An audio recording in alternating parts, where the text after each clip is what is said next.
van a inflamarse. Entonces cuando yo hago el autoexamen mamario, que parte del autoexamen es pararse delante del espejo con la mano acá y examinarse el hueco el hueco axilar. ¿Quién era el que estaba grabando? ¿Acá? ¿Me paro acá adelante o...? El hueco axilar, parte del examen mamario es examinarse el hueco axilar. Lo hacemos porque para ver si no hay ganglios, si no hay una masa que a mí me dispare una alarma y diga voy a ir a consultar.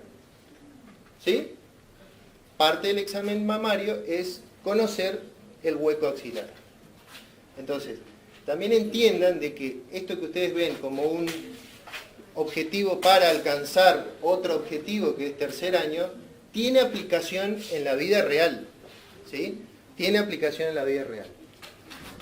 Y por otra parte, tiene que ver con la responsabilidad que uno asume a la hora de pararse delante de un paciente y decir, usted se tiene que hacer el autoexamen mamario. Le voy a enseñar, pero yo en mi casa no lo hago. ¿Sí? Es como una doble moral, ¿no? Esto de los políticos. Ustedes no tienen que robar, pero yo robo. Y nace de acá, ¿no? Es decir, uno tiene que hacer y parecer, decir, hacer y pensar lo que uno cree. Mahatma Gandhi decía que el secreto de la felicidad es poder decir, hacer y pensar lo mismo. ¿Sí? Esto es filosofía, ¿no? Bueno, el cuello, ahora sí entrando a este tema, el cuello tiene algunas regiones y yo les voy a ir tirando algunos datos para que a la hora de estudiar les sea un poquito más fácil. Siempre a la hora de estudiar, yo les digo a los alumnos, ¿cómo estudiamos? ¿Cómo enfrentamos a un libro o a un tomo tan grande para estudiar? La resolución de problemas, el estudio es un problema, requiere de soluciones relacionadas a la envergadura del problema. Si yo tengo que solucionar un problema tan grande como es una unidad, un libro, una materia o una carrera, lo mejor es empezar desde lo general hacia lo particular. ¿Sí? Ustedes cuando estudian anatomía, cuando la primera vez que entran a estudiar cuello, van a ver que es caótico.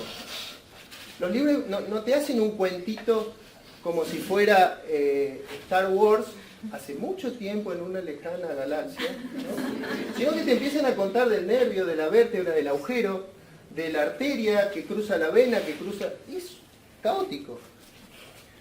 Hay que tratar de organizar eso. Yo cuando les doy alguna de estas clases, trato de organizarlo. Y la forma de organizarlo es, cuando ustedes empezaron a estudiar anatomía, ¿qué estudiaron primero? Huesos, después estudiaron articulaciones, después estudiaron músculos, y después uno empieza a estudiar cosas más concretas, más pequeñas, más específicas.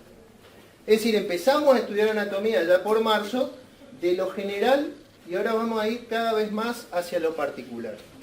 Ese mismo método hay que aplicar para estudiar una materia o una unidad. Ustedes van a ver acá ahora que yo voy a hablar de músculos, todos los músculos del cuello. Les voy a hablar un poco de la columna cervical, huesos del cuello. Después voy a hablar un poco de órganos del cuello. Entonces me parece que esa es una forma de ordenar este caos y de a poco ir abordando diferentes temas. ¿Sí? No se aprende en 1 hora y media, 2 horas, a veces requiere un tema, requiere varios días. ¿Sí? Bien, empecemos el tour por la región del cuello. Ustedes ya deben haber visto esto, pero cuando uno habla del cuello, vamos a hablar de músculos. Cuando hablamos de miología, músculos del cuello, vamos a tratar de acomodarlos según la región. Por ejemplo, acá vamos a ver ahora músculos del plano superficial de la región anterior. Músculos del plano superficial de la región anterior. Ustedes ya saben, de que los músculos se localizan, digamos, en capas, como si fuera un sándwich. Vamos a ver la parte de arriba del sándwich, la tapa de pan del McDonald's, ¿sí? La parte de arriba del sándwich de miga.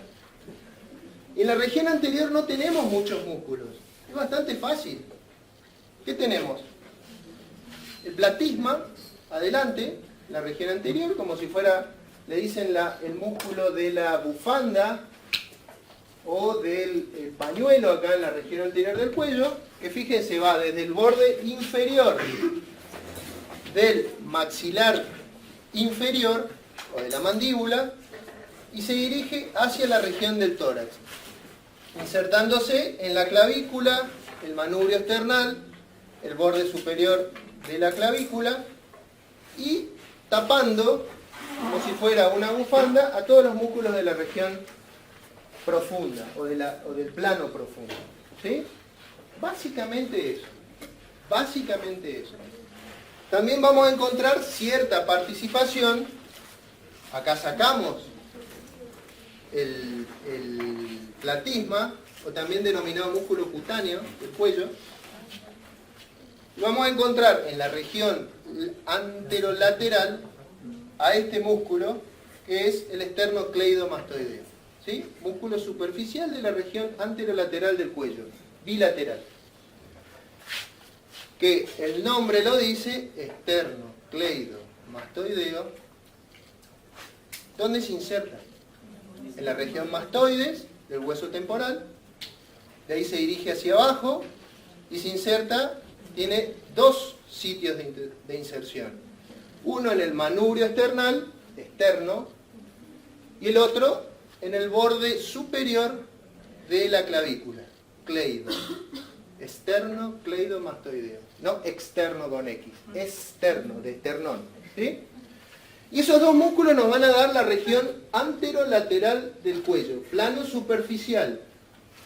Son los que están más en contacto con la piel. ¿Hasta ahí vamos? Ahí lo vemos de nuevo al esternocleidomastoideo, que ya vamos a ver, tiene una importancia especial a la hora de hablar de músculos de la región del cuello. El esternocleidomastoideo, y si damos vuelta y vemos la región posterior, vamos a encontrar al músculo de la región posterior plano superficial, que es el trapecio. El trapecio, ¿sí? Que se llama así porque tiene una forma de trapecio, de la forma geométrica, ¿no? No del trapecio de los trapecistas. Forma geométrica, es decir, como si fuera de barrilete. Acuérdense, esto lo hemos visto también en las unidades pasadas. El trapecio se inserta en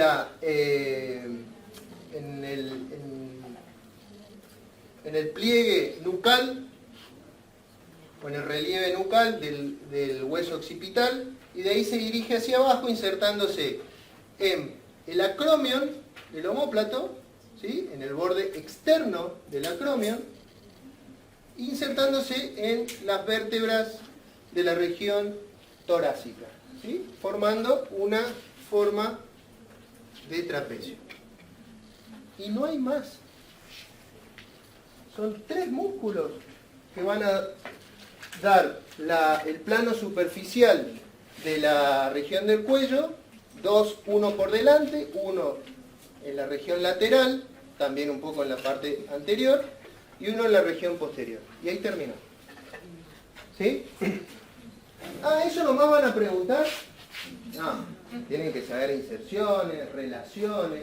Vamos a ver cómo se relacionan estos músculos con otros planos y otras estructuras. Ahora bien, acá se empieza a complejizar un poco la cosa. Estos músculos van a delimitar básicamente triángulos en la zona del cuello. Como tenemos el triángulo de Scarpa allá en la raíz del miembro inferior, en la región del cuello, la intersección de todos estos músculos van a formar diferentes triángulos, que hay que saberlo. Como para hacer una introducción, vamos a encontrar en la región posterolateral o lateroposterior un triángulo que se llama occipital. En la región anterolateral un triángulo que se llama triángulo carotídeo. Ya nos va a estar tirando un dato de qué es lo que va a pasar por ese triángulo. En la intersección del esternocleidomastoideo con otro músculo, pero en la región lateroposterior, un triángulo que se llama triángulo subclavio. Ya también nos está tirando un dato de qué es lo que va a pasar por ese triángulo. Un triángulo anterior que se llama triángulo muscular, un triángulo anterosuperior que se llama submentoniano, el nombre ya te dice dónde está ubicado ese triángulo, y otro triángulo que es el submaxilar. El nombre también ya te dice que dónde está ubicado ese triángulo. Y hay 3 o 4 triángulos más que son triángulos especiales. Vamos a ver rápidamente los límites y el contenido de cada uno de esos triángulos. Triángulo occipital o cervical posterior. Su vértice es la unión del músculo esternocleidomastoideo y el trapecio en la línea nucal superior. Tiene una base que va a estar formada por el tercio medio de la clavícula, un borde anterior, que es el borde posterior del esternocleidomastoideo, un borde posterior, que es el borde anterior del trapecio. Es una especie de trabalengua, ¿no? Un techo, que va a estar formado por la capa superficial de la fascia cervical profunda, y que va a tener como contenido al nervio espinal, que es el 11º par craneal, la arteria occipital, el nervio mastoideo y grupos ganglionarios. El tema con el triángulo occipital o cervical posterior es que por debajo hay un músculo que es el vientre inferior del homoioideo, que lo divide en 2 triángulos a su vez. Un triángulo superior o occipital y un triángulo inferior o supraclavicular. En el triángulo occipital vamos a encontrar el nervio espinal, la arteria occipital, el nervio mastoideo y grupos ganglionarios. Y en el triángulo supraclavicular o subclavio, el músculo escaleno anterior, parte del plexo braquial, la arteria subclavia y la vena subclavia. No se desalienten. Yo les avisé que no se aprendía en 1 hora y media todo esto. Fíjense.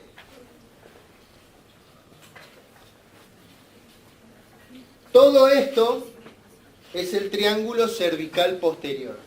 Todo esto. Acá está el trapecio, acá está el esternocleidomastoideo y acá está la clavícula. Todo esto es el triángulo cervical posterior. El vientre, el homoioideo, es este músculo, lo divide en un triángulo occipital, propiamente dicho, y un triángulo subclavio. Pero la suma de estos 2 triángulos es el triángulo cervical posterior. ¿Se entiende ahora? Un poco más. Después revisen los límites y el contenido. Pero con que ustedes se vayan hoy, con que entienden esto, cuáles son los triángulos que se forman con los músculos del cuello, es suficiente. Pasemos a otro triángulo. Parece más una clase de matemática que... Triángulo submaxilar. Fácil. Este es el fácil. Límite superior es el borde inferior de la mandíbula. Límite posterior, el vientre posterior del digástrico. ¿Cómo digástrico? Estamos hablando del cuello, no estamos hablando de abdomen. ¿Pasa el estómago por acá? No. Hay un músculo que se llama digástrico. Y ya vamos a ver por qué. Porque tiene en realidad dos vientres. Es un músculo que hace como una vuelta y tiene dos vientres, por eso se llama digástrico. Gástrico no de estómago, sino de como si fuera un sinónimo de vientre. Y el límite anterior del triángulo submaxilar es el vientre anterior de ese mismo músculo, el digástrico. ¿Qué pasa por ese triángulo? Tenemos a la glándula salival submaxilar, es una glándula que tiene función de excreción de saliva, ganglios linfáticos submaxilares, nervio hipogloso y nervio miloioideo, parte de la arteria facial, que es una rama de la carótida externa, y la vena facial. ¿Sí? Volvemos un toque para atrás. Para atrás. Ahí está el triángulo submaxilar. Triángulo submaxilar. ¿Sí? Este es el digástrico. Entonces, fíjense que forma un espacio y en ese espacio básicamente lo que encontramos es que ese espacio está ocupado en gran medida por la glándula salival submaxilar. ¿Sí? Un dato nada más, cuando uno habla de glándulas, acá vamos a encontrar varias glándulas en el cuello, estamos hablando de un órgano que tiene la capacidad de formar una sustancia. Las glándulas se dividen en endócrinas y exócrinas. Las exócrinas forman una sustancia que sale al exterior. Por ejemplo, la saliva. Las glándulas salivales forman saliva y eso sale al exterior. Cuando son endócrinas, estamos hablando de órganos que tienen la capacidad de formar una sustancia que pasa a la sangre. Por ejemplo, la tiroides forma hormonas que pasan a la sangre. Y hay glándulas que son mixtas, exócrinas y endócrinas. ¿Sí? Por ejemplo, el ovario. El ovario forma una hormona femenina que pasan a la sangre y forma parte de un óvulo, que es un elemento que va a salir al exterior, en forma de menstruación o en forma de bebé a los 9 meses si es fecundado por un espermatozoide que es producto de otra glándula. ¿Sí? Esta es una glándula exócrina, la glándula salival submaxilar. Sigamos avanzando. Esto es un tour nada más. No les puedo hacer pasar y mostrarle el cabildo. Le estoy mostrando el cabildo por afuera nada más. Otro de los triángulos que tenemos en el cuello, triángulo submentoniano, formado por el límite anterior, que es la línea media del cuello. Hay una línea media en el cuello, que es la unión de las aponeurosis, parecido a lo que pasa en el abdomen con algo que se llama línea blanca, que es una unión aponeurótica. En el cuello pasa lo mismo, hay una línea media aponeurótica que va a formar el límite anterior del triángulo submentoniano, de un lado y del otro. El límite posterior es el vientre anterior del digástrico y el límite inferior es el cuerpo del hueso hioide. Hueso que no hemos visto cuando hemos visto esqueletos. No están los esqueletos del hueso hioide. Ya les voy a explicar por qué. ¿Qué tenemos en este triángulo? Básicamente ganglios linfáticos de la región inferior de la mandíbula, se denominan submentonianos. Y pequeñas venas que van a formar después, en la unión de esas venas, la vena yugular anterior. Vena yugular anterior que va a drenar en la vena cava superior. Triángulo submentoniano. En verde, línea media, hueso hioides, vientre anterior del digástrico. ¿Sí? Ahí está el submentoniano. Ganglios, ganglios submentonianos, venas que forman la yugular anterior. Seguimos. Triángulo carotídeo. Triángulo carotídeo. Es uno de los más importantes de la región del cuello. ¿Sí? Uno de los más importantes de la región del cuello. No sé si me entienden. Es uno de los más importantes de la región del cuello. Está formado por en el límite anteroinferior, por el vientre superior del homoioideo, un hueso del cuello, plano profundo, ya lo vamos a ver. Su límite anterosuperior, vientre posterior del digástrico, hueso, músculo del plano profundo. Su límite posterior es el borde anterior del esternocleidomastoideo. Tiene un piso que está formado por la membrana tiroioidea, es una membrana aponeurótica que va desde la tiroides hasta el hueso ioides, y la membrana faríngea media e inferior también. La membrana aponeurótica que está por delante de la faringe. El techo formado por todas las capas que están por encima de ese triángulo: piel, fascia superficial, el platisma, acuérdense, lo envuelve la región anterior, músculo superficial de la región anterior, fascia profunda de estos músculos y algunas ramas de los nervios faciales, cervicales y cutáneos. ¿Qué vamos a encontrar en este triángulo? Se llama carotidio. ¿Qué vamos a encontrar? El paquete vasculonervioso del cuello. Está formado por la arteria carótida común y su bifurcación en la parte alta de este triángulo, que se bifurca en arteria carotidia interna y arteria carotidia externa. Observación al margen. La arteria carótida interna no da ninguna rama en el cuello. Quiere decir que todas las ramas vasculares de algunos órganos que están en el cuello van a ser ramas de la carótida externa, que sí da ramas arteriales en el cuello. No sé si me entienden.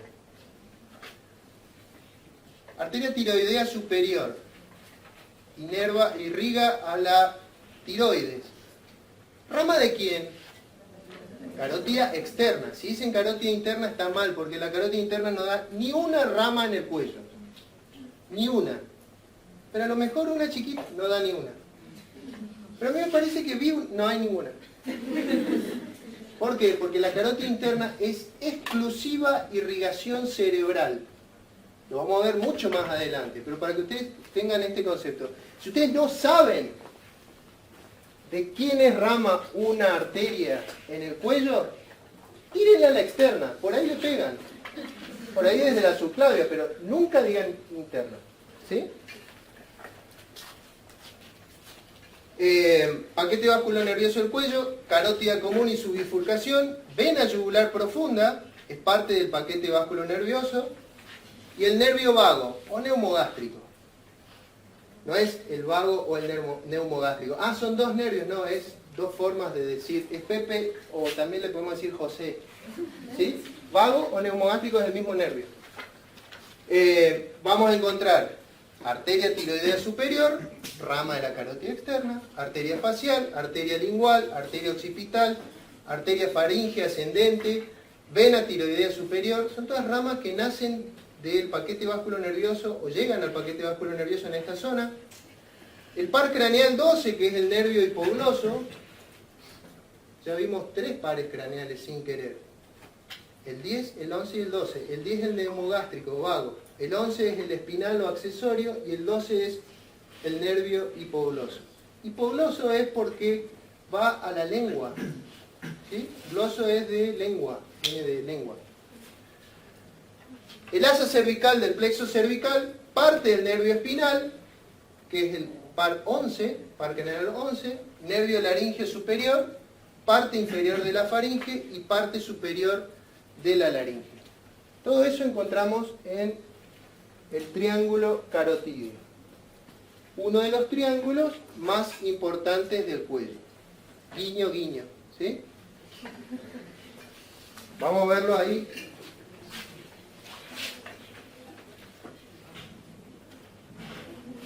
Triángulo carotídeo. Fíjense que es un triángulo con toda la descripción. Es un triángulo bastante chico, ¿no? El otro es bastante más grande, el posterior.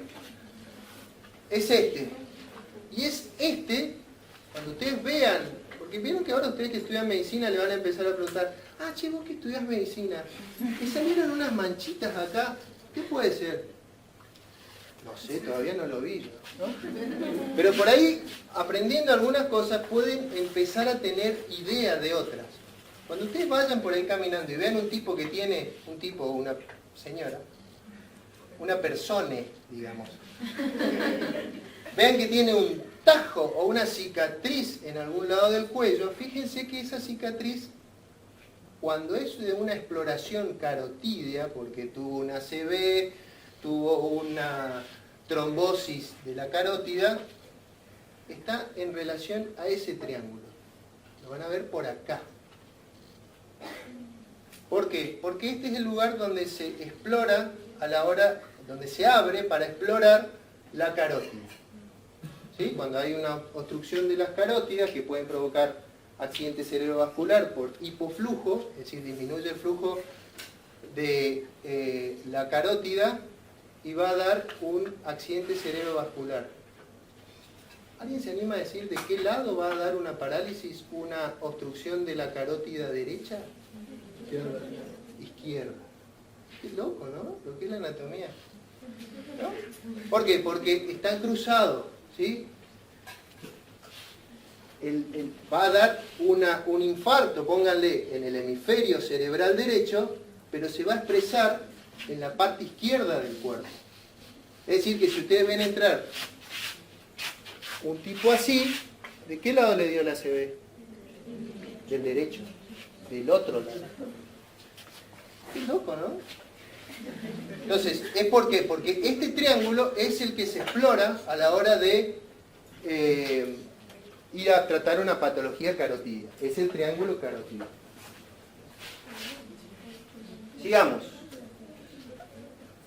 Triángulo muscular u homotraqueal. Homo sin H. Homo sin H.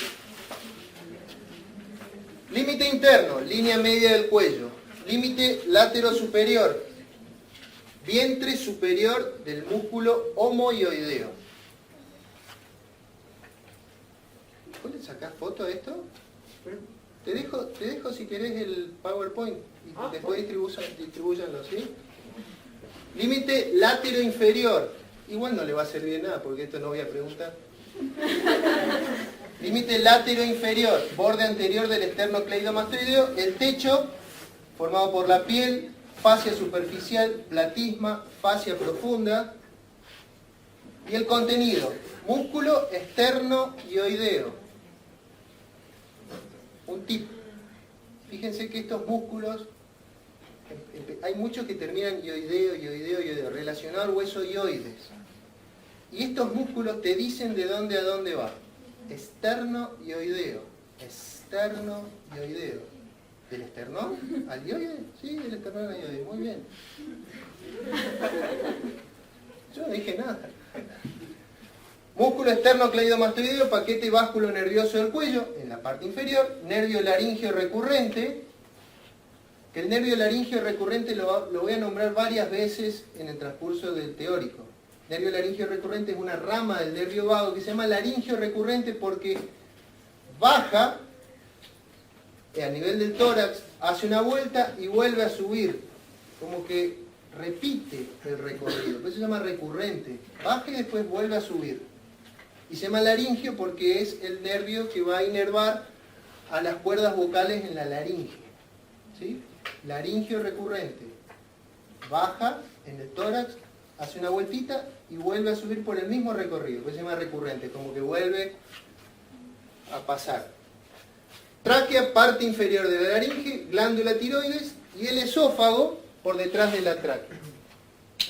Volvemos un poquito para atrás. Triángulo muscular del cuello o homotraqueal, recién lo decía ahí. Es el triángulo más anterior acá. Homotraqueal o muscular. Se llama así porque hay muchos músculos, ¿vieron? Esternoioideo, bla, bla, bla, bla, y también homotraqueal porque pasa por ahí la tráquea. No porque encontremos el omóplato. ¿Sí? Y con eso terminamos estos triángulos del cuello, pero me reservé unos triángulos especiales. Unos triángulos especiales que por ahí les pueden llegar a preguntar en el parcial o en el final. Guiño, guiño. Porque tienen nombres especiales, ¿no? Vieron que en medicina el médico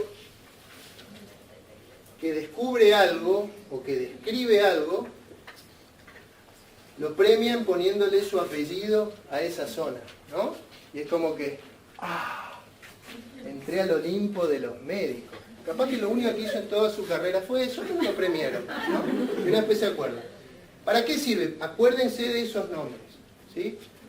Van a ver muchas regiones de la anatomía, nombres especiales. Acuérdense de esos nombres. Triángulo de Pirogov.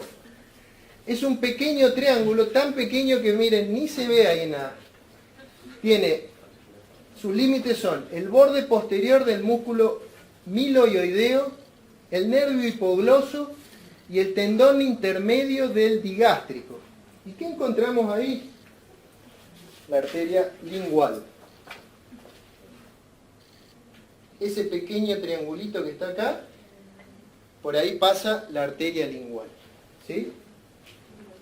Fundamental hallazgo de la medicina, la arteria lingual que pase por ese triangulito. Sin eso no se puede vivir. Pero hay que saberlo para el parcial, ¿sí?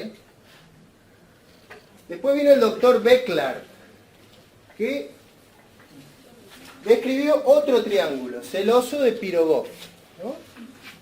¿Cuál es el triángulo de Becklar? Borde posterior del músculo hiogloso, hueso ioides y el vientre posterior del digástrico. El de Pirogov estaba al lado. Es como que Becklar compró el lote de al lado, ¿no? ¿Y qué está ahí? Encontramos al nervio hipogloso y también parte de la arteria lingual, que es la que pasaba por el de Pirogov. Es como el canal que pasa por el lote de Pirogov, también pasa por el de Becklar. Otro hallazgo fundamental de la medicina, hay un antes y un después del triángulo de Becklar. Pero hay que saberlo para el parcial. El triángulo de Farabeuf, otro triángulo especial. Límites: vena yugular interna, vena tirolinguofaringofacial y el nervio hipogloso. Este triángulo. ¿Qué pasa por ahí? La bifurcación de la arteria carótida primitiva entre interna y externa, o carótida común. Este sí triángulo yo le daría mucha importancia porque este es el triángulo que se explora dentro del triángulo carotídeo para acceder a la bifurcación de la carótida interna y externa. ¿Sí? Interna y externa. Démosle su mérito a Farabeuf, que aparte inventó un montón de otros instrumental quirúrgico que se usa todavía en la actualidad. ¿Sí? Triángulo de Farabeuf. El triángulo de Sedillot. Fíjense, el triángulo de Sedillot, lo grande que es. Miren. Límites: fascículo external del esternocleidomastoideo. Fascículo external del esternocleidomastoideo. Fascículo clavicular del esternocleidomastoideo. Y la clavícula, borde superior de la clavícula. En ese pequeño triángulo pasa el nervio frénico. Importante estructura, eso sí, porque el nervio frénico es el que va al diafragma. Es el nervio que va a inervar el diafragma. ¿Sí? Por ahí pasa en el triángulo de Sedillot el nervio frénico. Hay que saberlo para el parcial. Y listo. Eso es con respecto a músculos. O sea, estamos hablando de planos prácticamente superficial o músculos de la región del plano superficial, de la región anterior y anterolateral, que van a delimitar esos triángulos. Y esos triángulos van a contener elementos del cuello que la mayoría son de plano profundo, ¿no? Porque encontramos arterias, nervios, venas, ganglios. Pero no es todo lo que hay que saber, ¿sí? Sepan que hay que estudiar esos triángulos y esos 4 triángulos en especial porque por ahí alguno les puede preguntar. Guiño, guiño, ¿sí? Bien, vamos a pasar al plano profundo. En el plano profundo hay muchos músculos, sobre todo en la región posterior, en la región lateral también. Pero yo me voy a enfocar en los del plano profundo de la región anterior, que digamos son los más importantes porque están en relación a diferentes estructuras que abarca la mayoría de la región anterior del cuello. Estoy hablando de los músculos supraioideos e infraioideos, ¿sí? Antes de hablar de los músculos supra e infraioideos, yo primero les hablaría del hueso ioides, ¿sí? El hueso ioides, ahí lo ven, parece cuando uno lo mira de frente, la boca abierta de Drácula, ¿no? Es como que se abre la boca de Drácula que te va a venir a morder. Pero ustedes ven que el hueso ioides tiene básicamente un cuerpo y 2 astas o cuernos. Los cuernos o astas mayores, que es esta parte en verde, y los cuernos o astas menores, que serían como estos colmillos, ¿sí? Para que lo tengan ahí presente, pequeña y rápida descripción del hueso ioides. Es un hueso impar, es decir, que es único, medio y simétrico en su conformación porque del lado derecho es igual al lado izquierdo, que está ubicado en la región anterior del cuello, en los planos profundos, un poco aplanado de adelante hacia atrás y que consta de un cuerpo, 2 astas o cuernos menores y 2 astas o cuernos mayores. En el cuerpo va a presentar una línea, en la cara anterior, una línea que lo atraviesa transversalmente que se llama cresta transversal y que divide el cuerpo en una región anterior, antero-superior y una antero-inferior. Tiene un borde y un borde inferior que van a servir de inserción a los músculos de la región infraioidea y las astas mayores y las astas menores van a servir de inserción a músculos de la región supraioidea, ¿sí? Básicamente es eso. Es un hueso que no está en relación al esqueleto. Es decir, ustedes si van a mirar un esqueleto de los que hay en la cátedra, no van a encontrar un hueso ioide, porque no está articulado con el esqueleto. Es un hueso que está puesto, digamos, en esa región para servir de inserción a músculos de la región anterior del cuello. Cuando alguien se muere y todas las partes blancas se van disolviendo, todo el esqueleto queda articulado, pero el hueso ioide plup, plup, se cae al lado del cajón, ¿sí? Es decir, cuando ustedes vayan a profanar una tumba para buscar huesos, no se olviden del hueso ioide, debe andar por ahí, ¿sí? No lo van a encontrar articulado. Bien. ¿A qué músculos va a servir de inserción el hueso ioides? A los músculos supraioideos y a los músculos infraioideos. Músculos supraioideos, músculos que están por encima del hueso ioides. Tiene una mnemotecnia para acordarse que es diga, estilo, mi general. Diga, estilo, mi general. ¿Saben lo que son las mnemotecnias, no? Sí, obvio. Bueno, diga, estilo, mi general les va a servir para recordar a los músculos supraioideos. Diga, digástrico, estilo, estiloioideo, milo, ioideo, es el mi, general, genioideo. Diga, estilo, mi, general.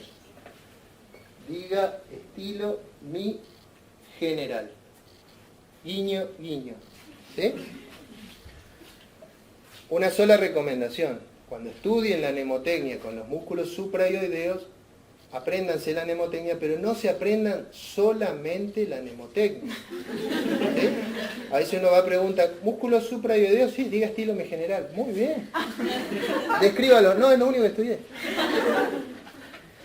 Digástrico. Se llama así porque tiene dos vientres. Recién lo veíamos en relación a uno de los triángulos. Dos vientres. Es como es un músculo que va hacia un lugar, se refleja y va a terminar insertándose en otro lugar. Estos músculos se denominan, esta parte muscular que va hacia un lado y después se refleja como si fuera un rayo de luz en un espejo, esas partes musculares se denominan vientres. Lo vemos acá, pero también hay un músculo en el músculo extrínseco del ojo que hace eso, hace una reflexión, ¿sí? Va hacia un lugar que le sirve de inserción y termina en otra parte. ¿Por qué hacen esto? Porque básicamente el lugar donde se refleja el músculo les va a servir como un punto de inserción y ese músculo trabaja como si fuera una polea. Cuando estiro acá, como si fuera una polea, mueve de este lado. ¿Sí? Básicamente, es la forma de funcionar.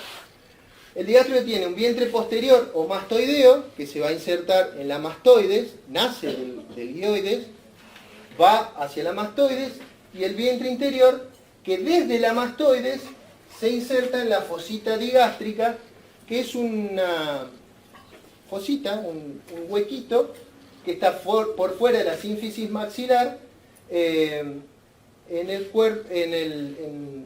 la región media del maxilar inferior, y ahí termina de insertarse el digástrico. ¿Sí? Hace una especie de vuelta, va hasta la mastoides y de ahí es uno de los músculos que va a formar el piso de la boca. ¿Sí? Hay dos digástricos, uno derecho y otro izquierdo. Estilo ioideo, fácil. El hueso ioides a la apófisis estiloides del hueso temporal, ¿sí? Arriba. Miloioideo. Este músculo nace en el hueso ioides y se va a insertar en la línea miloioidea o línea interna del maxilar, ¿sí? Acá, cerca de la sínfisis. Y finalmente el genioideo, que nace del hueso ioides y se inserta en lo que se denomina espina mentoniana inferior, o antiguamente llamada apófisis geni inferior de la mandíbula. Son unas pequeñas saliencias que tiene la mandíbula en su cara interna, en la región anterior. ¿Sí? Todos estos músculos van a formar parte del... Le doy así porque si no, no llegamos a ver todo. En el hueso ioides también vamos a tener músculos que nacen hacia abajo. Se denominan infraioideos. La mnemotecnia es: este homo está tirado. No tiene ningún tipo de connotación sexual ni discriminatoria. Fíjense, homo sin H, homo.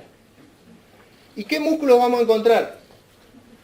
El homoioideo, esternocleidoioideo, esternotioioideo y tiroioideo. 4 músculos.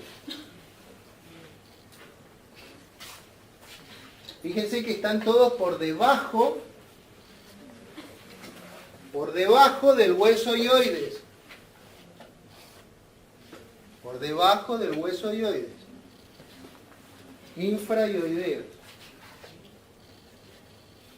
Esto que digo parece una obviedad y uno dice, ya sé, si estamos hablando de músculos infraioideos, van a estar por debajo del hueso ioides. Sí, está bien, pero cuando uno les dice, bueno, mostrame en tu cuello los músculos infraioideos, no sé por qué uno naturalmente empieza a tocarse acá arriba, y no, el hueso ioide está acá, y en realidad se tiene que tocar acá abajo. ¿Sí? Naturalmente uno va a buscarlos arriba, pero los músculos infraioideos, fíjense por los nombres, van a terminar insertándose todos abajo, al tórax prácticamente. Esternotiroideo. Ahí me comí una H, acá, ioideo, ¿sí? No, perdón, esternotiroideo.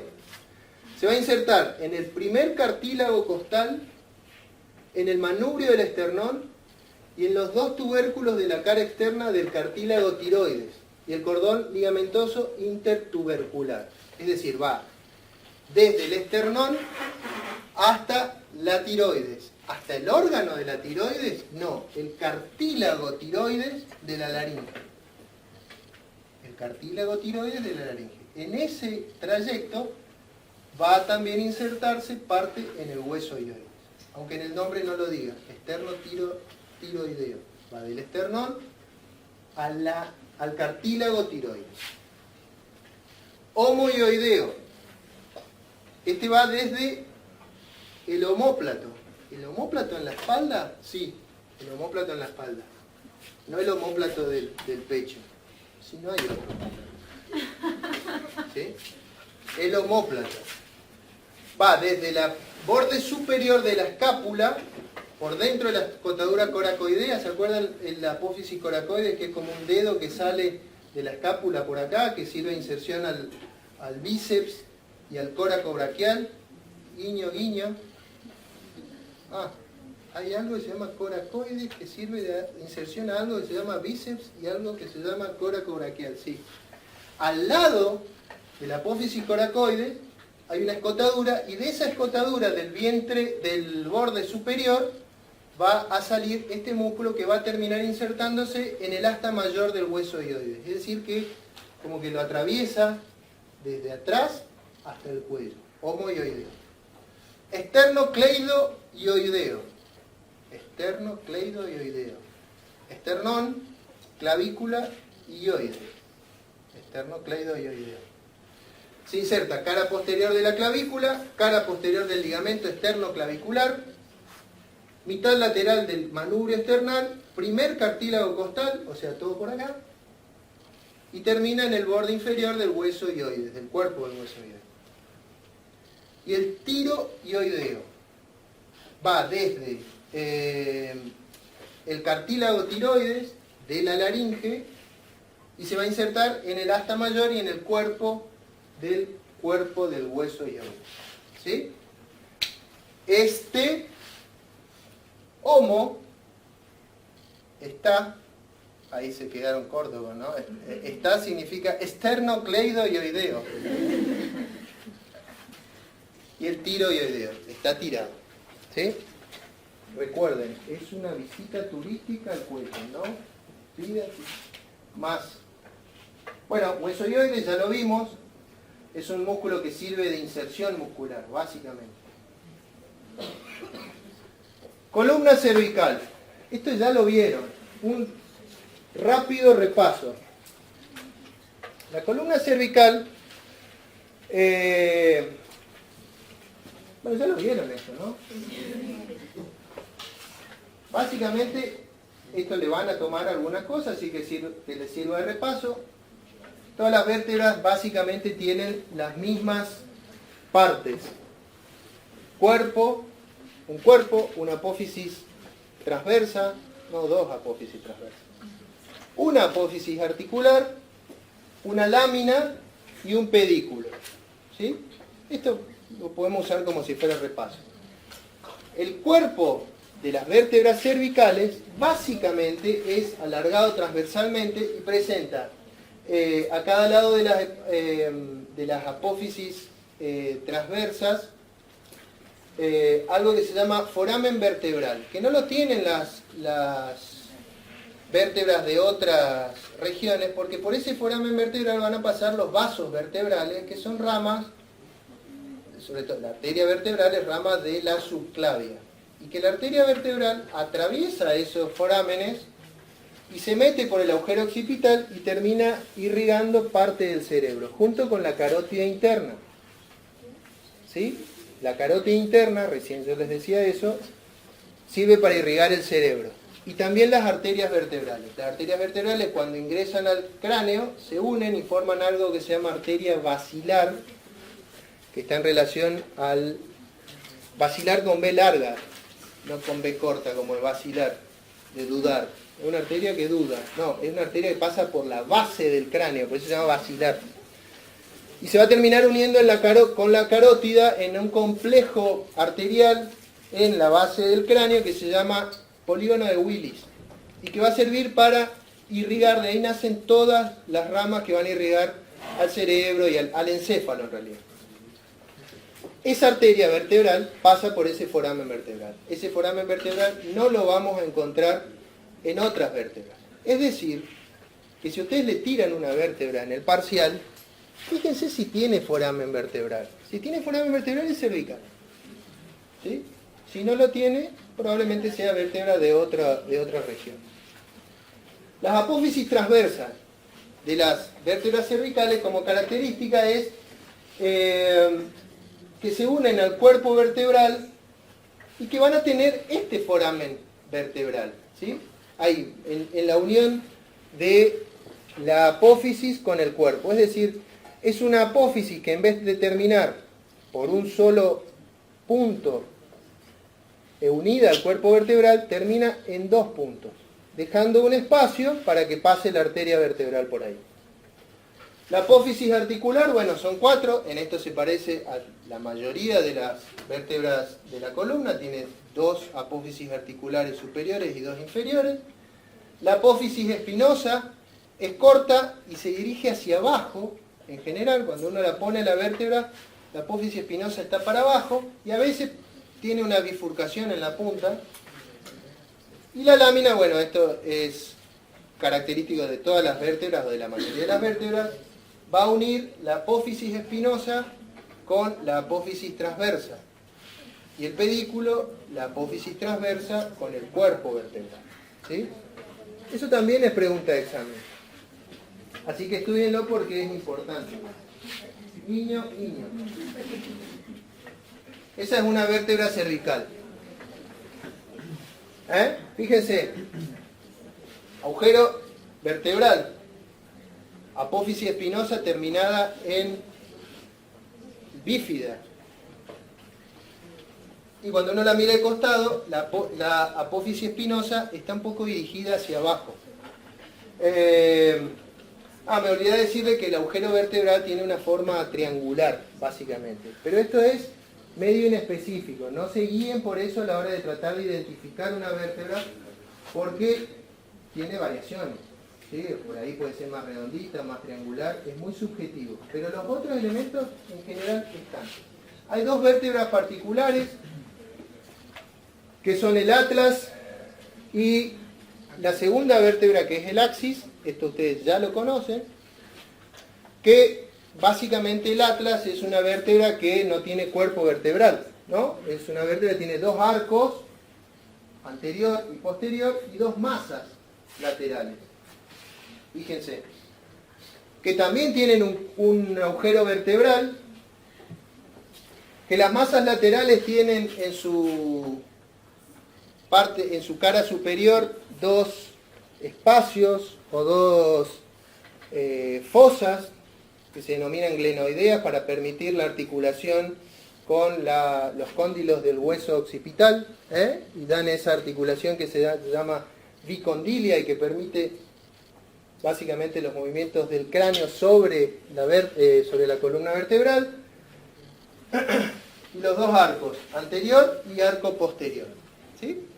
El arco anterior, como característica, es que si vos lo tocas por dentro, sí, nena, lo tocas por dentro, va a tener ahí una superficie rugosa. Una superficie rugosa.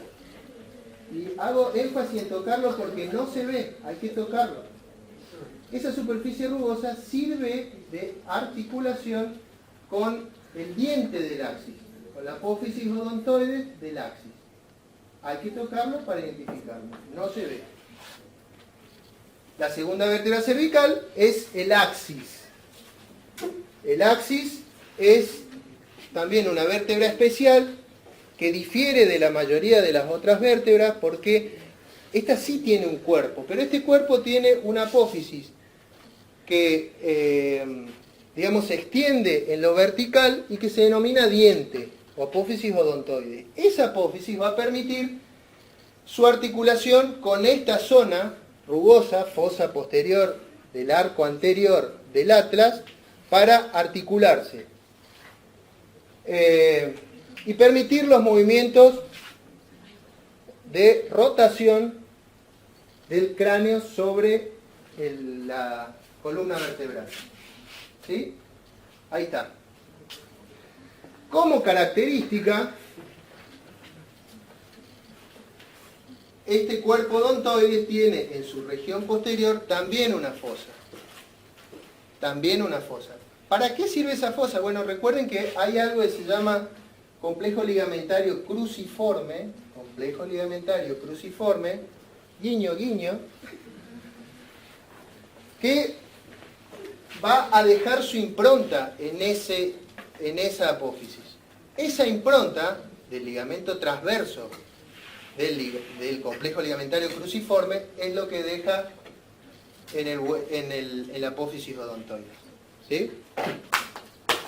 Es decir, que cuando ustedes tengan que describir, recuerden todos estos datos. ¿Sí? Hay una apófisis rugosa, es porque ahí pasa el ligamento transverso del complejo ligamentario cruciforme, y en la parte de adelante, que acá no se ve, hay otra apófisis, hay otra región rugosa, que es la que se une, se articula con la cara posterior del arco anterior del atlas.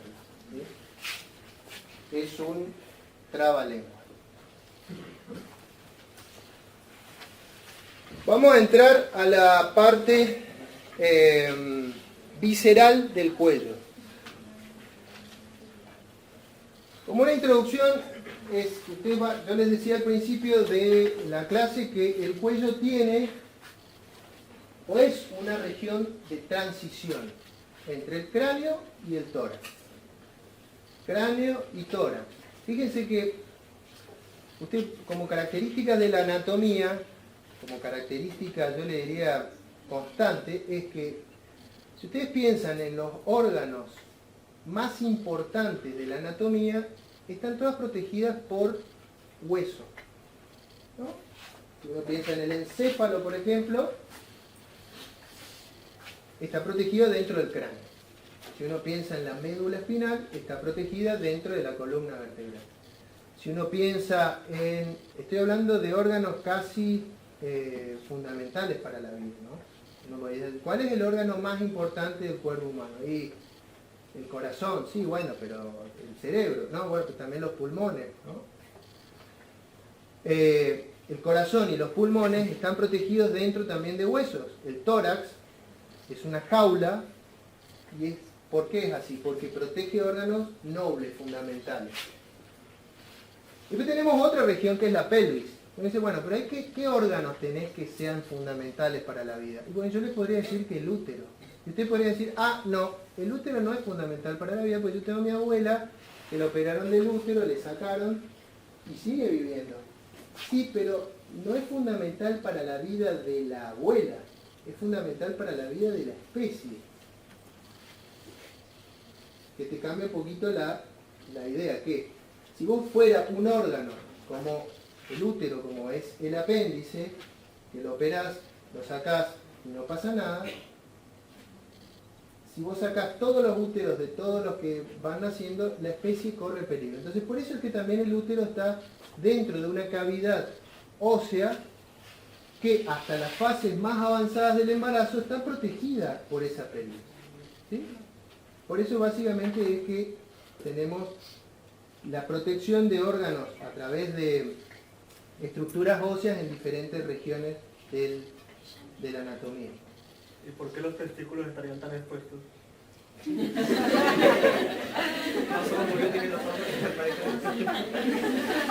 No te sabría decir eso, pero sí te puedo decir de que la pelvis protege el embarazo, no tanto al útero, ¿no? Ganas de joder de la madre. Está bien, no, está bien. En realidad protege al útero como lugar del embarazo. ¿Sí? Pero es una buena pregunta, ¿no?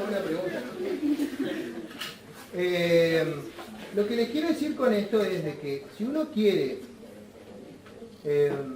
proteger estructuras anatómicas desde el punto de vista del diseño biológico, uno quiere proteger estructuras anatómicas, tenés los huesos, pero en el cuello están bastante expuestos.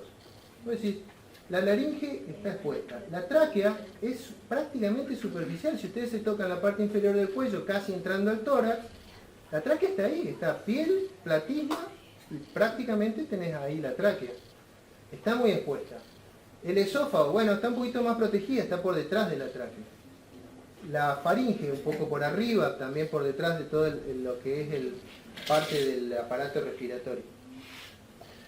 Pero las zonas de transición, como es por ejemplo el cuello, las regiones de donde se originan los miembros, son zonas donde tenés órganos bastante expuestos. Y por otro lado uno dice, bueno, están expuestos, o sea que son fáciles de lesionar, sí, pero también son fáciles de abordar a la hora de hacer un examen clínico o hacer un tratamiento de algo. Bueno, ¿dónde vas a ir a buscar el pulso de alguien que vos no sabés si está desmayado o está muerto? ¿Al cráneo? No, no puedes. Vas a estas regiones de transición, ¿no? Arteria axilar, arteria femoral, carótida, ¿no? A estas zonas de transición. Es decir, digamos, el que diseña biológicamente el cuerpo cede a la protección de determinadas estructuras anatómicas con el fin de que sean fácilmente accesibles. Lo mismo pasa, por ejemplo, si vos querés poner una vía para hidratar a alguien, ¿a dónde se la colocas? ¿Dónde, cuando ustedes van a una clínica, los pacientes que están internados, ¿dónde tienen puesto el suero? En los brazos. Entonces vos decís, ¿para qué tenemos las venas tan superficiales? Bueno, puede ser de que el que lo diseñó es para que tengamos fácil acceso al sistema cardiovascular, ¿no? O vascular periférico, con lo cual es bastante interesante a la hora de pensar por qué algunas estructuras, las vasculares, están tan expuestas acá y no están metidas. Bueno, básicamente porque nos sirve para que nosotros lo utilicemos a la hora de hacer algún tratamiento o algo. Es bastante ingenioso. En el cuello pasa eso. Tenemos órganos que están muy expuestos. Y de estos órganos que están expuestos, tenemos parte del sistema respiratorio, laringe y tráquea, parte del sistema digestivo, esófago y faringe, parte del sistema endocrino, tenemos ahí las tiroides y también las paratiroides, tenemos ganglios. Ya vimos que uno entra rápidamente por los triángulos, conociéndolos bien, uno entra rápidamente por los triángulos estos del cuello y rápidamente accedes a la carótida, a la vena yugular interna, al nervio vago, ¿sí? Es decir, en el cuello vamos a encontrar estructuras anatómicas que están relacionadas a sistemas que su localización es otra. Por ejemplo, la laringe. Cuando uno habla de laringe, estamos hablando de un órgano muy cortito, unos pocos centímetros, pero fundamental en la producción de la voz, que te va a permitir comunicarte, y también fundamental en la protección de la vía respiratoria. En la protección de la vía respiratoria, sí. Porque la laringe, ahí la vemos, vuelvo un poquito para que puedan tomar nota, es una estructura localizada en la parte media y alta o superior del cuello, que va a servir como si fuera un esfínter respiratorio. Esfínter respiratorio. ¿Ustedes recuerdan cuando estudiaron generalidades de los músculos? Había músculos que se denominaban esfínteres. ¿Se acuerdan? ¿No? Entre las características. ¿Por qué? Porque eran músculos circulares que en su contracción producían cierre de ese espacio, y estos músculos, localizados en algunos lugares, permitían, por ejemplo, retención. Lo vamos a encontrar en los músculos esfinterianos en la región anal, retención a la hora de la deposición, y también músculos esfinterianos en el cuello de la vejiga que te permiten hacer una retención urinaria. Pero también vamos a encontrar estructuras que hacen como si fueran esfínteres respiratorios dentro de la laringe, que van a permitir, mejor dicho, no van a permitir el ingreso de cuerpos extraños, o de alguna forma van a trabajar como para impedir que si hay un cuerpo extraño que ingresa hacia la vía respiratoria, se trabe en esta zona, en la zona de las cuerdas vocales.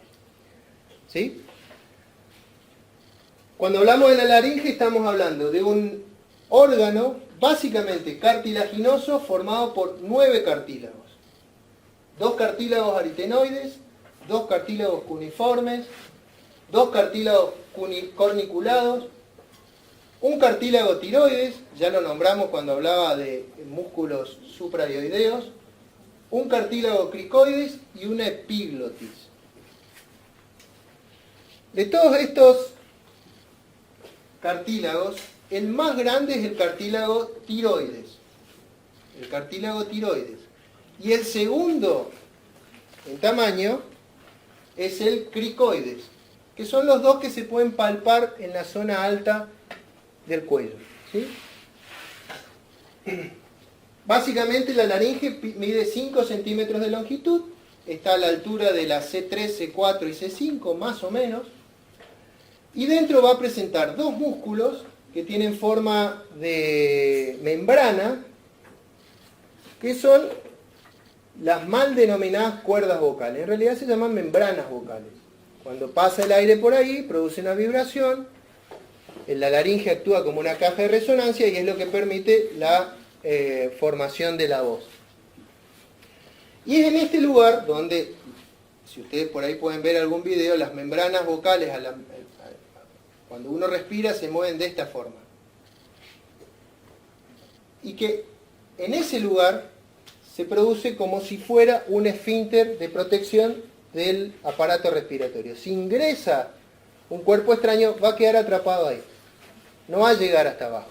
Si el cuerpo extraño es más chiquito, sí puede llegar hasta abajo. ¿Sí? Pero si no, la mayoría de las veces queda atrapado ahí. Este órgano está inervado por el nervio laríngeo recurrente. Recién lo nombré. Es un nervio que nace del vago, da una vuelta en el tórax y vuelve a subir para inervar a la laringe. El nervio laríngeo recurrente también tiene cierta parte de inervación sensitiva que va a producir junto con el nervio neumogástrico, que es el vago, neumogástrico, va a la vía respiratoria, como síntoma defensivo va a producir la tos. ¿Sí? Entonces cuando algo irrita esa zona, inmediatamente se produce un acto reflejo que es la tos, que permite la expulsión de ese cuerpo extraño. Es un sistema bastante interesante también cómo está diseñado para proteger la vía respiratoria. Estos 9 cartílagos de la laringe van a permitir, o se van a estar articulados entre sí a través de ligamentos. Hay ligamentos que se denominan extrínsecos y ligamentos que se denominan intrínsecos. Los ligamentos extrínsecos son los que unen la laringe a otras estructuras. Y los ligamentos intrínsecos son los ligamentos que unen a los cartílagos entre sí. Uno de esos ligamentos, por ejemplo, es el ligamento cricotiroideo. El cricotiroideo une el cartílago tiroides con el cartílago cricoides, acá en la región anterior del cuello. Es el lugar donde se hace la cricotirotomía, que es el procedimiento de urgencia para desobstruir una vía respiratoria. ¿Sí? Si alguien se atraganta con algo, se obstruye la vía respiratoria arriba, es decir, en el lugar donde están las membranas vocales, uno, si sabe cómo hacerlo, puede rápidamente pinchar ese ligamento cricotiroideo, se coloca un tubito y uno puede ventilar a ese paciente hasta llevarlo a un hospital o una clínica. ¿Sí? Es el procedimiento de emergencia. Después hay músculos de la laringe que también se denominan extrínsecos e intrínsecos. Músculos extrínsecos son los que lo unen a la laringe a otras estructuras. Y músculos intrínsecos son músculos que van a permitir pocos movimientos dentro de la laringe, pero los músculos que más movimiento permiten son los que mueven la epiglotis. La epiglotis es uno de los cartílagos de la laringe y está acá. Esto se puede ver a simple vista. Cuando vuelvan a su casa, abran la boca delante del espejo y miren lo más que puedan adentro y van a ver una cosa blanca que se mueve atrás. Esa cosa blanca es la epiglotis. La epiglotis es lo que permite que cuando nosotros tragamos algo, cuando comemos o cuando tomamos algo, la epiglotis baja, tapa la laringe y el alimento pasa por arriba y va hacia la faringe. Cuando nosotros respiramos, la epiglotis se levanta y permite el paso del aire. Por eso es que uno no puede respirar y comer al mismo tiempo. Y si uno se ríe cuando está comiendo o quiere hablar, hay mucha probabilidad de que el alimento vaya hacia la laringe y te provoque ese acceso de tos. ¿Sí?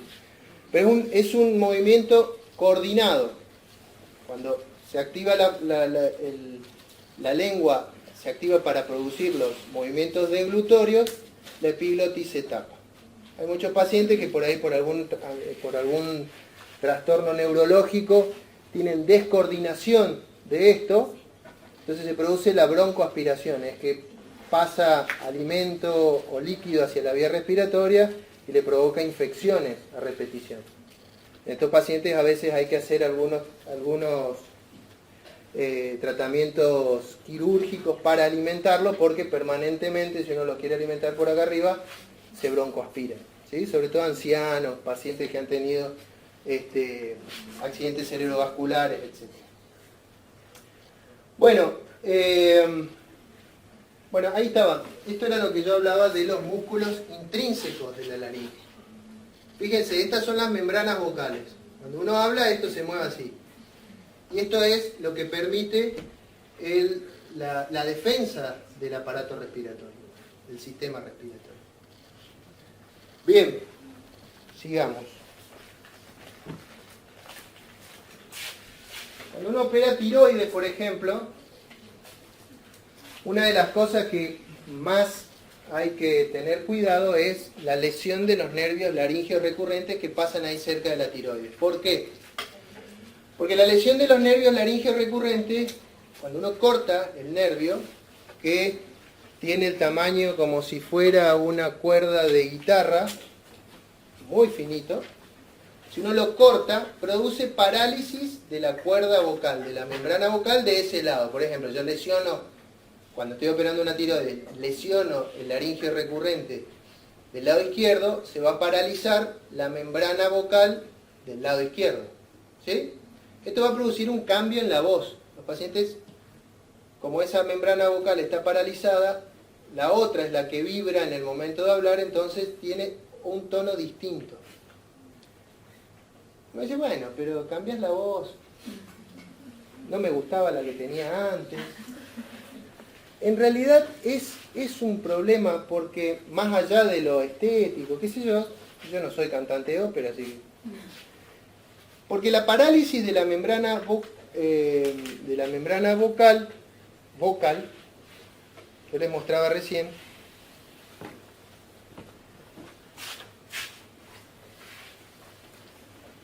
a ver, ¿qué se imaginan ustedes? Si yo corto el nervio de esta membrana vocal y se produce parálisis, ¿cómo queda esa membrana vocal? Cerrada, digamos, ¿para acá o para allá? ¿Cómo se imaginan ustedes?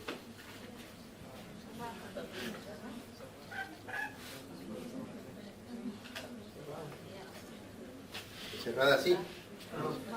Abierta, digamos así. Claro. Ese es el problema. El problema es que la parálisis de la membrana vocal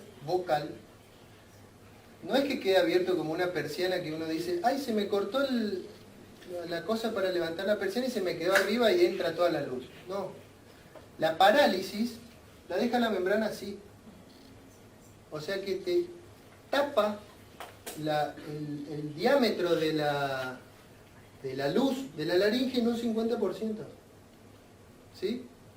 Y si yo lesiono, porque estoy operando la tiroides, no conozco la anatomía, ay, mirá, acá hay una cosa que tiene como, parece una cuerda de guitarra, cortala. Y acá hay otra del otro lado, mirá, cortala si ya cortaste la otra. La parálisis de las dos membranas vocales, ¿cómo quedaría? Totalmente cerrado. ¿Y esa persona qué pasa? ¿No puede hablar? No. Peor todavía, no puede respirar. Queda obstruida la vida. El tema está que cuando uno opera una tiroides, la opera con anestesia general. Es decir, que cuando uno hace anestesia general, nosotros colocamos, no nosotros, los anestesiólogos, colocan un tubo que se llama orotraqueal, que pasa por la boca, pasa a la laringe y llega hasta la tráquea, que como el paciente está dormido, ese tubo se conecta a un respirador y ese respirador lo ventila al paciente mientras estamos operando. Yo le corté los dos laringes recurrentes. El anestesiólogo dice, ¿terminaron? Sí, está todo bien, despertalo. Lo empieza a despertar al tipo, le saca el tubo, las dos membranas se cierran, el anestesiólogo lo mira, ve que se empieza a poner azul, lo quiere intubar de nuevo y no pasa. O sea, es una emergencia. Si yo no hago algo rápidamente, el tipo se muere asfixiado en un ratito. Es decir, lo que les quiero decir con esto es la importancia de conocer estos detalles, ¿no? Está bien, ustedes dicen, no, yo no voy a operar tiroides este año. Está bien. Pero esta es la importancia de conocer la anatomía. Para esto estudiamos anatomía, ¿sí? Y fisiología también un poquito, porque esto es movimiento, ¿no? Yo me hago la idea que cuando uno queda paralítico de algo, quedo paralítico de las piernas no tienen fuerza, y me imagino que esto se cierra, me imaginaría, que entonces las membranas vocales se cierran como si fuera una cortina. Y quedan ahí, el tipo respira. No, es al revés. Se paralizan y se cierran la vía aérea. ¿Sí?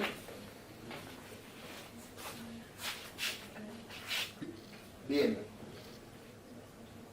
Si nosotros seguimos el trayecto de la laringe, pasamos la laringe, entramos a la tráquea. La tráquea es un órgano tubular, cartilaginoso. Uno se imagina que la tráquea es circular, ¿no? Pero la tráquea no es circular. La pared posterior de la tráquea es plana, es transversa. La pared anterior de la tráquea sí es semicircular.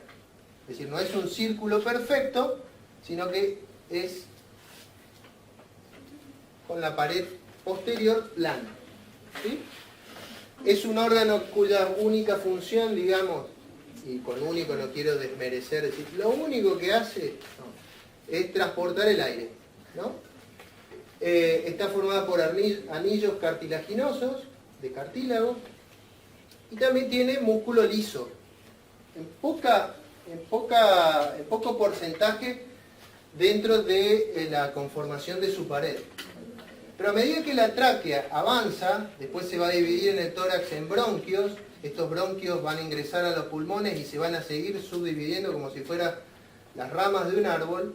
A medida que estos bronquios se van dividiendo, disminuye su cantidad de cartílago y aumenta su cantidad de músculo liso. Disminuye la cantidad de cartílago y aumenta la cantidad de músculo liso. Está bien, yo estoy hablando de bronquios, el tema es tráquea. Pero les quiero explicar esto porque a veces uno, cuando trata de transportar este conocimiento anatómico a cuestiones médicas, dice, yo no entiendo por qué se produce por ejemplo, en un ataque de asma, un broncoespasmo si los bronquios son de cartílago. La tráquea tiene cartílago. Los bronquios son ramas de la tráquea. Bueno, básicamente porque el broncoespasmo no se produce a nivel del cartílago. Se produce en los bronquios más periféricos, donde hay mucho músculo liso, y ahí el músculo liso, como una reacción a algún alergeno, algo que de tipo alérgico, el músculo liso se contrae. Y esto es lo que produce el broncoespasmo. Entonces esa persona no puede respirar. Le voy a decir, pero ¿cómo puede ser? Si yo en la anatomía los bronquios son de cartílago, sí, en su nacimiento. La tráquea tiene mucho cartílago y muy poco músculo liso. Pero los bronquios dentro de los pulmones tienen mucho músculo liso y poco cartílago, con lo cual se cierran y no puedes respirar tampoco. Y digo esto porque a veces uno dice, ay, estoy con un ataque de asma, no puedo respirar, dejate de hinchar, mentiroso, exagerado, si es todo cartílago, no, tiene músculo liso. ¿Sí? De hecho, la tráquea también puede tener algo de contracción por ese músculo liso, pero es muy poquito. Y a medida que uno crece en años, el cartílago se va osificando cada vez más y se transforma casi en un hueso. ¿Sí? Por eso pierde mucho de su elasticidad y su flexibilidad y se transforma en una estructura rígida. De hecho, por ejemplo, cuando uno tiene que hacer una traqueostomía, por ejemplo, es más difícil o más frágil, contrariamente a lo que uno piensa, la tráquea de un anciano que el de un niño. El de un anciano a veces uno corta la tráquea y trac, trac, trac, y se deshace. Y el del niño a veces uno lo quiere cortar y es tan flexible que la tijera no lo corta. Hay que cortarlo de otra forma porque es una cosa muy, muy flexible. Contrariamente a lo que uno piensa, que el niño es más frágil que el adulto, ¿no? Bueno, básicamente porque como la tráquea está formada por cartílago, este cartílago con los años se va osificando y se transforma en una cosa dura y en algún momento se puede romper. Bien, ¿cuáles son, básicamente, qué es lo que hay que estudiar de la tráquea? Lo más importante son las relaciones que tiene la tráquea. La tráquea es un órgano que es bien anterior, pero se relaciona en su parte superior con algo que se llama istmo de la tiroides, con las venas tiroideas inferiores y con los músculos esternoioideo y esternotiroideo, que lo atraviesan por delante. Lateralmente la tráquea va a estar en relación con los lóbulos de la glándula tiroides y con la arteria carótida. Y a través de la arteria carótida también con la vena yugular. Y posteriormente con el esófago y por el nervio laringio recurrente, este nervio que recién hablaba, que corre a través de algo que se llama surco tráqueo-esofágico. Es como un canal en el lugar de unión de la tráquea y el esófago por donde discurre este nervio. Entonces, sabiendo dónde está, a la hora de operar una tiroides, ya vamos a ver por qué es importante eso, cuando uno despega la tiroides de la tráquea, tiene que tener cuidado de no llevarse ese nervio. Esto es lo que yo les decía de la tráquea. Miren, uno se imagina que es un tubo como si fuera un caño, pero la tráquea tiene en su cara posterior una región que es bien aplanada. Y acá hay mucho músculo liso. En la región anterior hay cartílago. Que tiene que ver también con esto que yo les decía recién, de que algunos órganos en algunas regiones están protegidas por hueso. Bueno, la tráquea no está protegida por hueso, por lo menos en la región cervical. Pero tiene mucho cartílago, con lo cual la hace relativamente resistente, no a todo, pero si uno se toca o lo explora, claro, antes que nada. Y lo curioso de todo es que el esófago, que es un órgano muscular, está protegido por detrás de la tráquea. Es decir, la tráquea protege al esófago y no tenemos el esófago por delante de la tráquea. Esto lo digo porque uno como cirujano, cuando uno opera esófago en el cuello, una de las cosas que más molesta es tener que despegarla de la tráquea y llevar el esófago hasta la piel, por ejemplo, para hacer un esófago-estoma, es decir, una unión del esófago a la piel para que salga saliva, por ejemplo, en cirugías esofágicas. Una de las cosas que más molesta, aparte de despegar el paquete vasculonervioso del esófago, también cuesta despegarlo de la tráquea y llevar el esófago hasta la piel. Y uno dice, ¿por qué el que diseñó el cuerpo no puso el esófago más cerca de la piel? Bueno, básicamente porque está protegida por la tráquea por delante, como si fuera un hueso que protege al esófago. Bien, bueno, y ahí podemos ver también su relación con el cartílago tiroides y el cartílago cricoides. Después del cartílago cricoides tenemos a la tráquea. Y fíjense acá en este, podemos ver algunas relaciones. Tiroides, arteria carótida, vena yugular interna, tiroideas inferiores, rama de las subclavias, tiroideas superiores, venas y arterias, arteria tiroidea superior, rama de la carótida externa, porque la carótida interna no da rama. Bueno, por lo menos aprendieron una cosa. Así se aprende, ¿no? Una cosa un día, de 360 cosas para aprender. Faringe. 365 cosas para aprender. Bueno, la faringe es un órgano muscular. La faringe es, digamos, la continuación de la cavidad oral y la comunicación entre la cavidad oral y la cavidad y el esófago. En realidad no es solamente la cavidad oral, porque la faringe va a tener tres zonas, básicamente. Una que se llama rinofaringe, otra que se llama orofaringe y otra que se llama laringofaringe. Es decir, es un órgano que une tres regiones, cuatro prácticamente, porque después la faringe se va a unir al esófago. Uno podría decir que la faringe en realidad es un órgano del aparato digestivo, porque la mayor parte de su tarea o de su conformación va a ser impulsar el alimento hacia el esófago, pero también tiene comunicación con la vía respiratoria. ¿Sí? ¿Cuáles son, digamos, los límites de la faringe? Por encima, la faringe tiene medios de fijación, ligamentos, músculos, fascias, que lo unen a la base del cerebro, la base del cráneo, a través del cuerpo del efenoide. Desde ahí, su límite anterior va a ser las dos zonas, rinofaringe y orofaringe. Su límite posterior va a ser la columna vertebral. Y después va a tener músculos, que son algunos músculos de la faringe.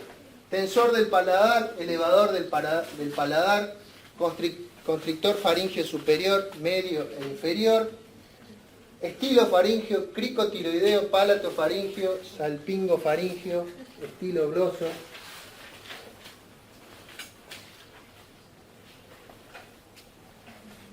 Fíjense, cavidad oral, hueso del paladar, maxilar inferior,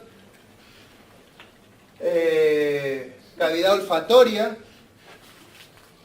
Acá vamos a encontrar la nasofaringe, cuyo límite inferior va a ser el velo del paladar. Allá cuando uno abre la boca y mira donde está la úvula, la campanita, ese es el velo del paladar. De ahí para arriba, nasofaringe. Lo que nosotros vemos en la parte posterior, orofaringe. Y donde, digamos,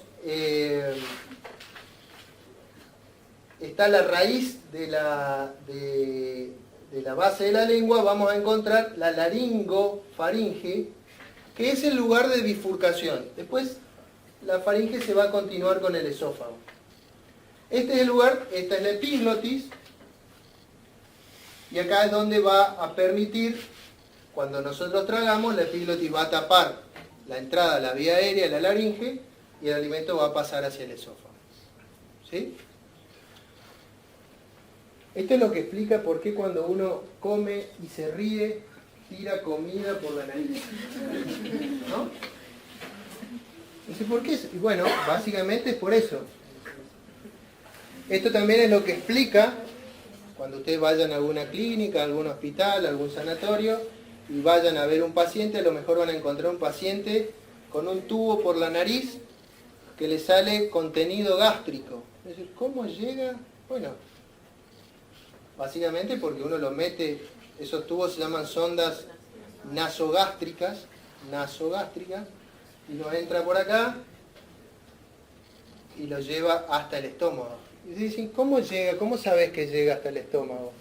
Claro, porque uno se lo va metiendo al paciente por la nariz, el paciente siente que algo le quiere penetrar a su cerebro, ¿no? Por atrás, una sensación rara, y uno le dice, cuando sienta que se ahoga, trague.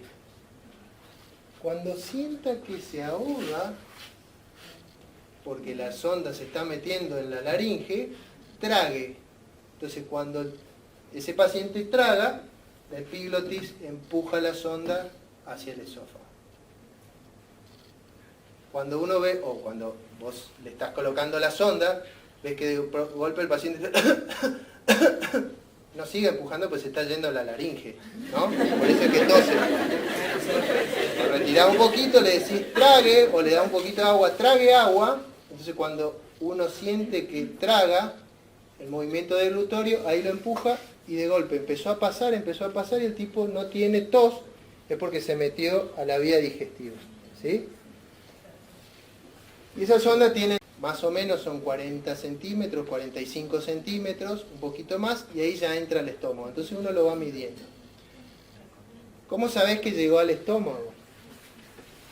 Bueno, porque podés agarrar y le pasás un poquito de aire con una jeringa por la sonda y le pones el estetoscopio en el epigastrio, acá. Y si sentís que hace burbuja es porque la sonda está en el estómago. O podés aspirar un poquito y ahí viene un contenido como bilioso, como gástrico, como saliva. Entonces, bueno, ahí ya está más o menos. ¿Bien? Básicamente eso. Ahora, ¿qué tiene que ver la sonda con la faringe si esta es una clase de anatomía? Bueno, es para que entiendan, básicamente, de qué rol juega la anatomía en todo esto. ¿Sí? Hay una sola, fíjense lo loco de esto, hay una sola contraindicación de colocar sonda nasogástrica en un paciente. ¿Cuál es? No tienen que saberla, yo se las digo. Porque a mí venir a la clase es una de las satisfacciones más grandes que tengo, porque siento que soy el que más sabe del aula. Cuando era estudiante nunca me pasó eso. La única, o una de las contraindicaciones de la colocación de sonda nasogástrica es la fractura de base del cráneo. La fractura de base del cráneo, acuérdense, la faringe está colgada como si fuera una guirnalda del cuerpo del esfenoides. La fractura de base del cráneo en un tipo que tuvo un traumatismo de cráneo que venía en moto, sin casco, ¡pum!, le pegó, fractura de base del cráneo, hace que yo no coloque una sonda nasogástrica, porque si está rota la faringe por una fractura de base del cráneo desgarrada, yo le meto la sonda y sabe a dónde se la mando, ¿no? Encéfalo, quiasma óptico, por allá, cerebelo, ¿no? Ahora, ¿cómo uno sospecha una rotura de base del cráneo? Es decir, bueno, se golpeó la cabeza, ¿le pongo o no le pongo? ¿Por qué? Porque va a venir líquido cefalorraquídeo por la nariz, aparte de sangre. Va a venir líquido cefalorraquídeo por la nariz y va a venir líquido cefalorraquídeo por los oídos, aparte de sangre. Lógico, alguien que se golpeó la cabeza no está bien peinado, que está lleno de sangre. Pero vamos a ver que aparte de sangre viene como un moco blanco. Pero no es el moco del que está resfriado, sino que es chorrea un líquido clarito. Entonces uno sospecha con todo lo que tiene que tuvo una fractura de base del cráneo. No le pongan sonda nasogástrica, ¿sí? La otra contraindicación es la fractura del macizo facial, porque no sabe a dónde termina. Si se la mete a en la nariz y termina saliendo la sonda por el ojo, porque tiene rotura del macizo facial. Son varias cosas, pero no hay que colocar sonda si uno sospecha fractura de base. Como tampoco hay que colocar sonda vesical en un tipo que tuvo un traumatismo de pelvis. Si tiene fractura de pelvis, yo no sé si se rompió la uretra en esa fractura de pelvis. Entonces, si le coloco la sonda vesical, puede terminar en cualquier lado. ¿Sí? Está bien, no es anatomía del sistema urinario hoy, pero para que por lo menos sepan 2 o 3 cosas. Bien. A continuación de la faringe tenemos el esófago. Ya termina, 15 minutos y termina la tortura. Aparte, estaba pensando, tortura de por ahí es gratuita para algunos porque esto es del segundo parcial y alguno de los que vino hoy no va a pasar el primer parcial, entonces este se lo está comiendo. ¿Para qué vine? ¿Para qué vine? Me hubiese quedado a ver Netflix. Bueno, el esófago, no importa, igual se aprende. Algo se aprende.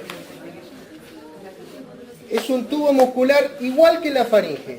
Es un tubo muscular igual que la faringe, que se une por arriba por la faringe y que en el lugar de unión de la faringe tiene algo que se llama esfínter esofágico superior, que son fibras musculares en forma de círculo, de anillo, cuya función es básicamente dejar pasar el contenido alimenticio y en el momento que pasa, cerrarlo. Por eso es que uno puede tragar algo aun cuando hace la vertical.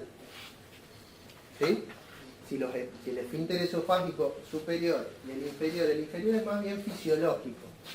Pero si eso no funcionara, el contenido gástrico cuando uno hace la vertical se viene todo para afuera como un vómito. Pero eso no pasa normalmente.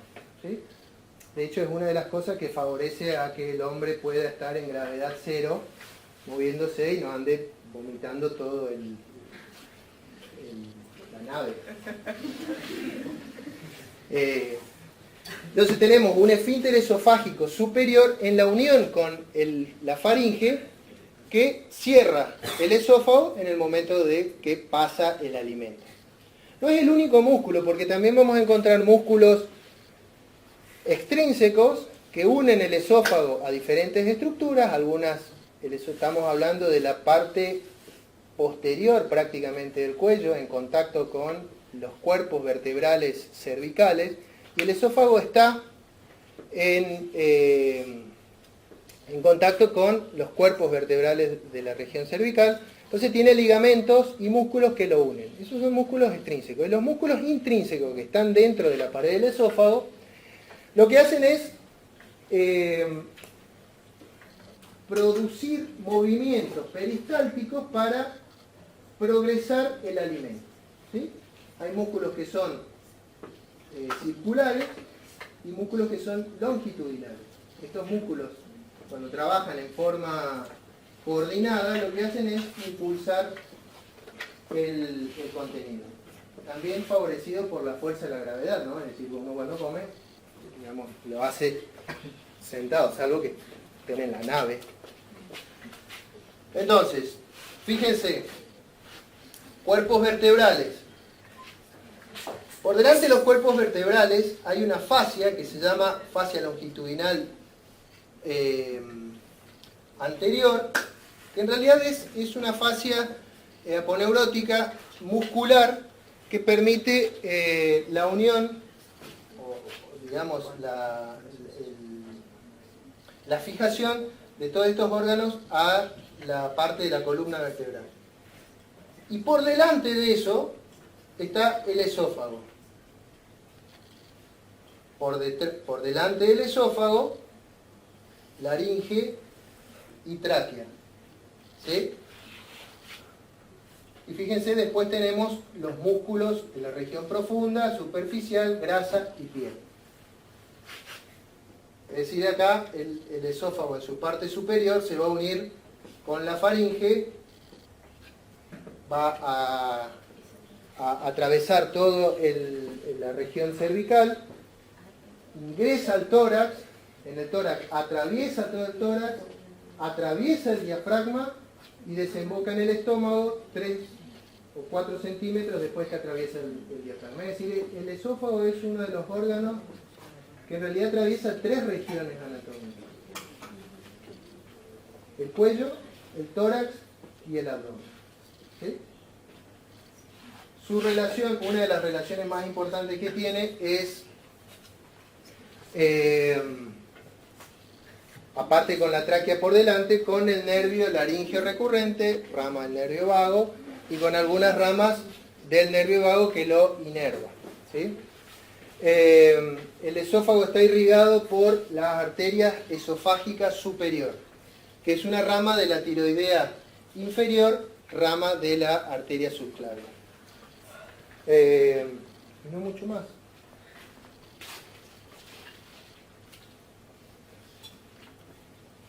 Última. Tiroides. La tiroides es una glándula endocrina situada sobre la tráquea y la laringe.